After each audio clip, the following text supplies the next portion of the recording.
Hello students, welcome to another class of structural analysis 2. So today we'll be discussing about another topic or another unit, that is our unit 2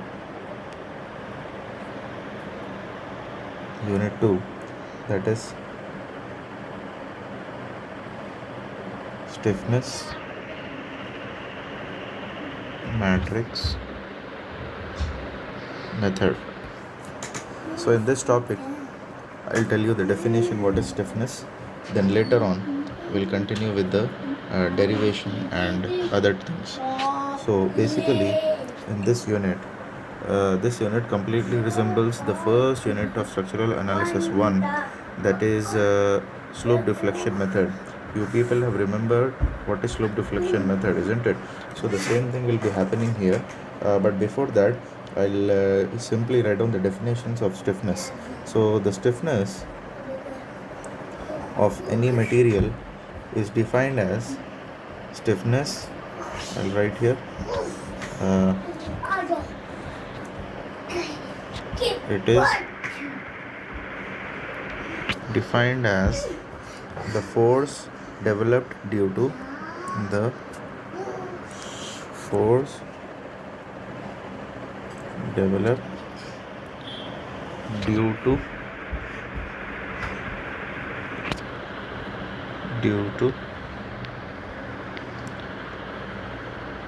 unit displacement.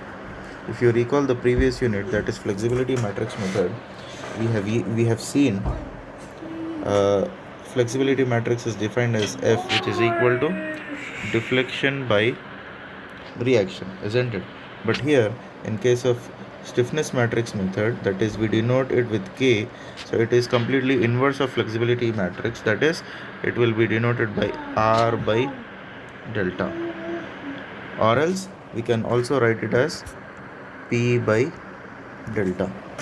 Alright, so we'll move to the next thing, that is we have seen this formula many times, that is MAB, or else we have denoted with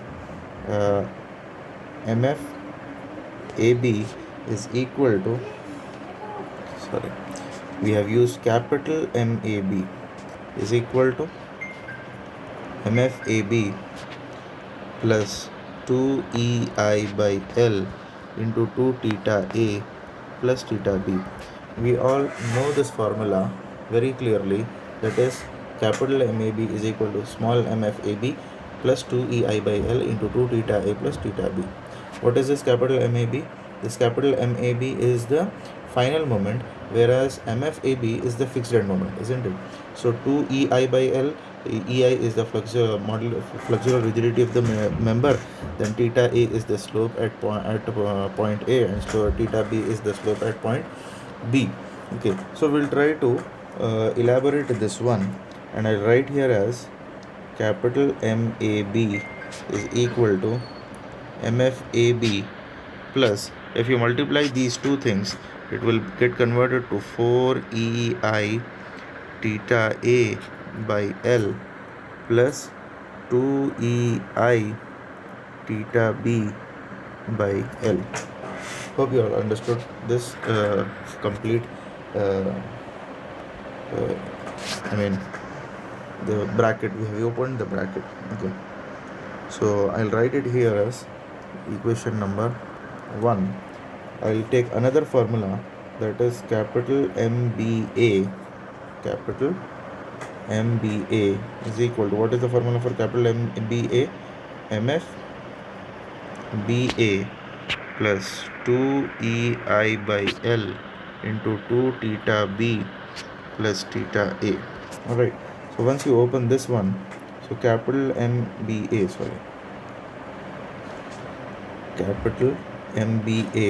is equal to MFBA plus 2 into 2 4EI theta B by L plus 2EI theta A by L. Okay, so we'll name this as equation number 2. Alright, now after this one, we'll take down the matrix form of these two equations. Okay, how to take that? see here, I'll write here MAB and MBA. I'll take down it in a bracket. Okay, then is equal to, we have MFAB at the top and MFBA at the bottom. Okay, so this one and this one we have taken, MAB we have taken, MBA also we have taken.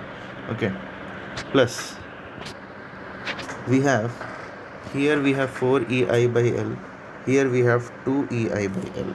Similarly, here we have 4EI theta B by L, whereas here we have 2EI theta A by L. Okay, so the common thing here is theta A and theta B. So here what we will do, we'll try to take down all these values, that is 4EI by L, and here we have 2EI by L, and here also 2EI by L, and here 4EI by L. Close the bracket and we can write here it as theta A and theta B. So we have converted the slope deflection equation into a matrix form, isn't it? We have converted the entire the equation, whatever we use in the calculation of moments, we have converted that one into a matrix form.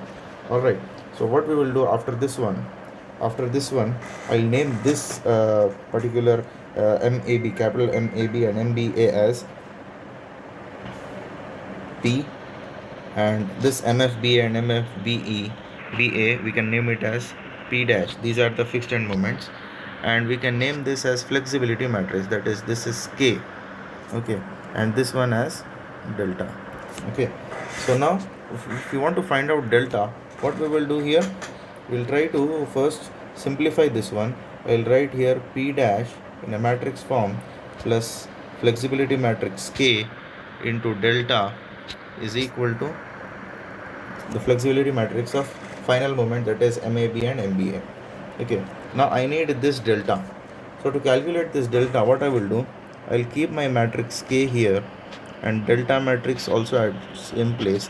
I'll write here P minus P dash like this. Okay, I'm sending this term towards right hand side. Okay, next, what about delta now? Delta is equal to P minus P dash whole divided by K. Alright, now after this one, delta is equal to P minus P dash into inverse of stiffness matrix. So this is how we calculate our unknown deflections or thetas. That is, what is this delta actually? Delta is actually theta A and theta B, isn't it? Delta is actually my theta A and theta B, isn't it? So that value we will calculate in our problem. Okay, so this is how we solve the problem. Once we go towards the problems, we'll understand how to do that, how to simplify or how to do the calculations. Okay, now after that one, we'll take down some simple steps involved in this method. I'll write down the steps each and every one, and while solving the problem, I'll explain what are the things, what each step will actually mean to us. Okay, so what I'm doing here, I'm writing here steps involved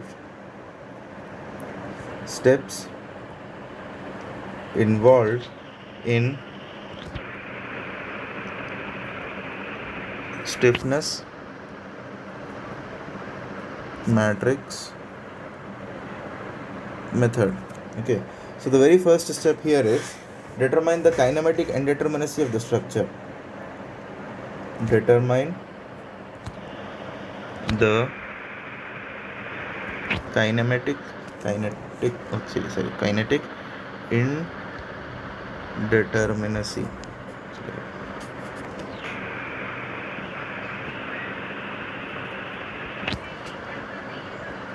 Indeterminacy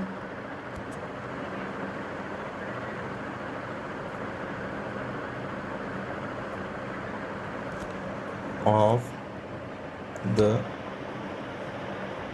structure.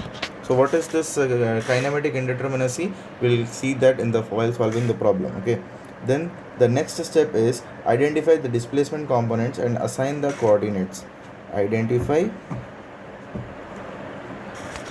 the displacement components. Identify the displacement components and assign the coordinates.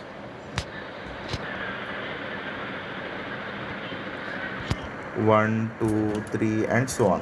So the very first step is we have to identify the kinematic indeterminacy of the structure. Later on, we have to identify the displacement components. Which components or which part of the beam will get deflected? Okay. These things I know. I'll be telling you while solving the problem. Okay, where the displacement will occur, how to rotate the structure, all those things we'll see in the calculation part, that is in the problems part. Okay. So the third point is restrain all the displacement components. Restrain all the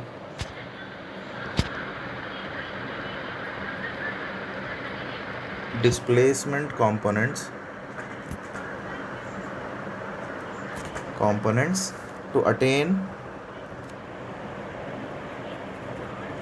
kinematically determinate structure. Kinematically determinate structure. All right. Now after this one, we have another step involved in this solution, that is release the displacement components. Release the displacement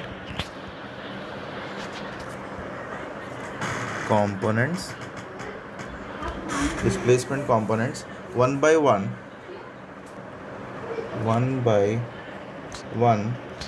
to develop stiffness matrix.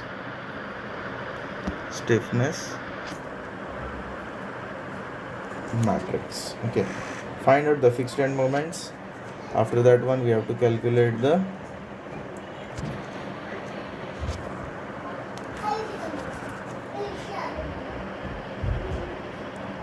fixed end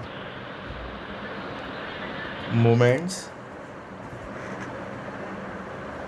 and external forces.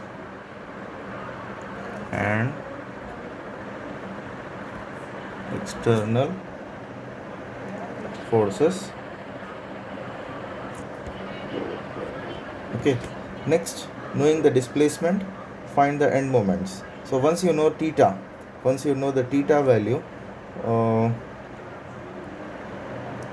by knowing this delta or theta value, we can find out the remaining unknown moments. Find or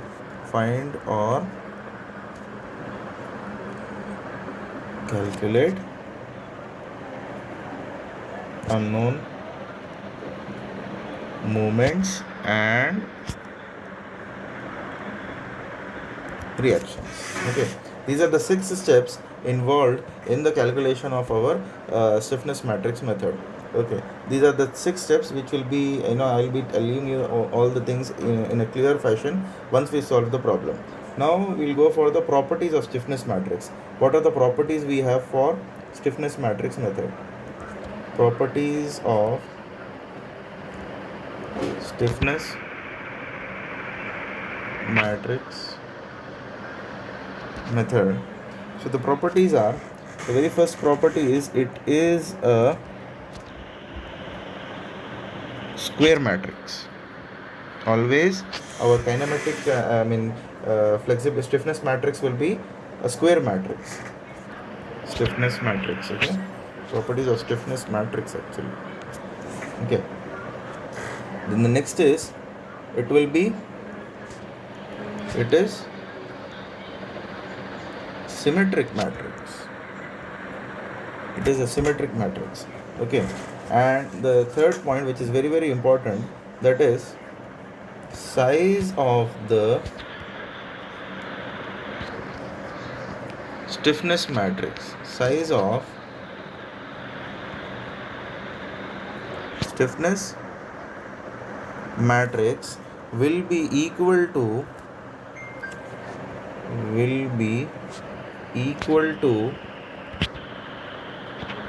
degree of kinematic indeterminacy.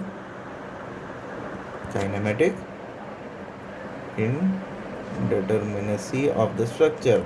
In case of flexibility matrix also, whatever the stiffness matrix, whatever the size of the matrix was dependent on the static indeterminacy of the structure, whereas the size of stiffness matrix will be dependent on kinematic indeterminacy of the structure. Okay, we have seen in flexibility matrix method, we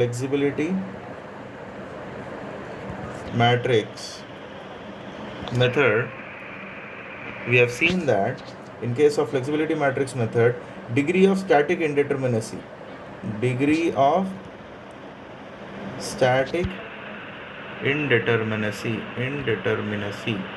that means number of reactions, number of unknown reactions minus number of equilibrium equations, isn't it? So suppose for example I have a beam like this. Okay, so how many unknown reactions I'll take down some other beam, that is suppose for example we have this type of beam. I'll write down here, this is the beam. Okay, and we have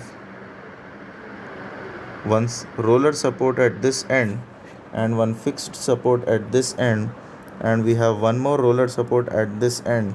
Then which type of beam is this now? This is the type of continuous beam. So at this location,